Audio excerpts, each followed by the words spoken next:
ಕೇಂದ್ರ ಸರ್ಕಾರದಿಂದ ಮಹತ್ವದ ನಿರ್ಧಾರ. ಮೋದಿ ಸರ್ಕಾರ ಜಾತಿ ಗಣತಿ ಸರ್ವೆ ಮಾಡಲಿದೆ. ಕೇಂದ್ರ ಸಚಿವ ಅಶ್ವಿನ್ ವೈಷ್ಣವ್ ಮಾಹಿತಿ.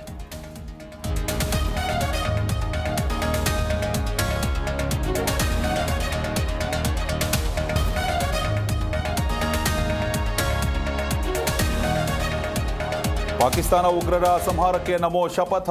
ಸಾಲು ಸಾಲು ಸಭೆ ನಡೆಸಿದ ಪ್ರಧಾನಿ ಮೋದಿ. ಸರಣಿ ಮೀಟಿಂಗ್ನಲ್ಲಿ ಹಲವು ನಿರ್ಧಾರ.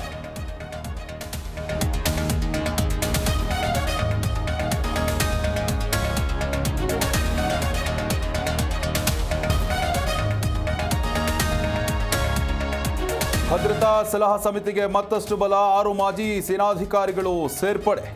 ರಾವ್ ಮಾಜಿ ಮುಖ್ಯಸ್ಥ ಅಲೋಕ್ ಕುಮಾರ್ ನೇತೃತ್ವ.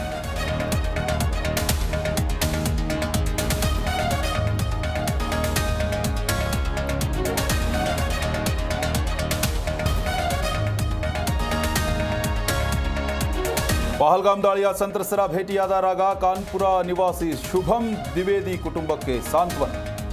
ಕೆಲವೇ ಕ್ಷಣಗಳಲ್ಲಿ ರಾಹುಲ್ ಗಾಂಧಿ ಸುದ್ದಿಗೋಷ್ಠಿ.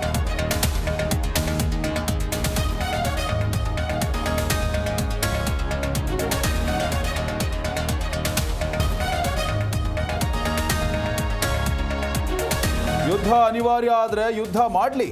ಎಲ್ಲರಿಗೂ ಭದ್ರತೆ ಕೊಟ್ಟು ಭಯೋತ್ಪಾದನೆ ನಾಶ ಮಾಡಿ. ಕೂಡಲ ಸಂಗಮದಲ್ಲಿ ಸಿಎಂ ಸಿದ್ದರಾಮಯ್ಯ ಹೇಳಿಕೆ.